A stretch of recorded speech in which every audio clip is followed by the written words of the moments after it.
rozhodnutiu, ktoré formuloval tento pán sudca. Tak práve Vybral vám sudcu v tomto konaní Jozef Trstenský? Tak práve preto som takto rozhodol. Pane, ja neviem, o čom vy rozprávate. Primátora váš kamarát Jozef Trstenský, aktuálny prednosta, je sused dnešného sudcu, ktorý vás súdil. Vidíte v tom konflikt záujmu? Ja vám nemusím odpovedať na vaše otázky. Každého sudcu prideľuje. No vybral vám ho ako z katalógu, pán Trstenský? Pokojne sa upokojite, vy taktiež nie ste novinár, pokiaľ ja viem. Ja nebudem odpovedať na tieto vaše otázky, ktoré sú naozaj tak vzdialené od inteligencie, že na nich nemusím odpovedať. Poznáte sa s Jozefom Máte ešte nejaké otázky niekto? Ešte by som sa spýtal, či ste už v novembri, teda odkiaľ ste mali informáciu o tom, ako komunikovať. Pán Bartek, odkiaľ ste brali peniaze, ktoré ste rozdávali predtým, ako ste vstúpili do politiky? Podľa majetkového priznania... Všetky informácie, ktoré sú zverejnené, boli zverejnené v súlade so zákonom. Podľa majetkového priznania ste mali v tom roku príjem 0, zároveň ste mali hypotekárny úver. Z čoho ste platili tento úver hypotekárny? Všetky majetkové priznania, ktoré boli zverejnené, a ja vám odporúčam, ak No máte tam, že príjem 0. Máte tam príjem 0.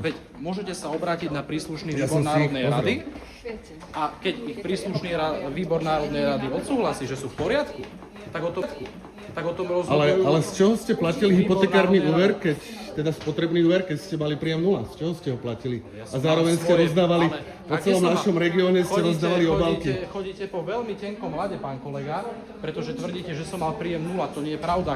Máte príjem, priznali ste si príjem 0? Priznali ste si príjem 0? Nekričte po mne. Ja po vás nekričím, máte priznaný príjem 0? Sekundičku, iba tomuto pánovi chcem odpovedať. Keď si pozriete to priznanie, ja som si ho podal. Pokojne si ho aj som podával na vás vyťahnite, trestné oznámenie. Podajte na neho trestné oznámenie. No ja som podal. A ja podám trestné oznámenie Ja som na podal, vás, pretože klamete a to priznanie... Neklamem, máte tam 0 a máte tam napísané, že priznanie- máte spotrebný úver. Z čoho ste priznanie- platili to spotrebný priznanie úver, je keď máte príjem 0? Ste odišli, zavolám Keď políciu, máte príjem- obťažujete môjho klienta v tejto Ale časti. on ma Môžete neobťažuje, on odísť. Áno, obťažuje pán sám Bartek, seba nie. svojou hlúposťou, Pán Bartek, viete. nie. Nech sa páči, toto nie je téma. Áno, ja tiež neviem. Nech sa páči, pošlite otázky. No je to téma, ja sa vás pýtam, že z čoho ste to platili, kto vás financuje. Je to Peter Dráhano a Gabriel Kajoš?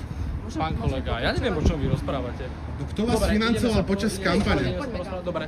A ešte máte nejaké otázky, pani kolegovia, alebo nie? Ďakujem vám veľmi pekne. Dovidenia, Majte sa, dovidenia. Zmazania tohto príspevku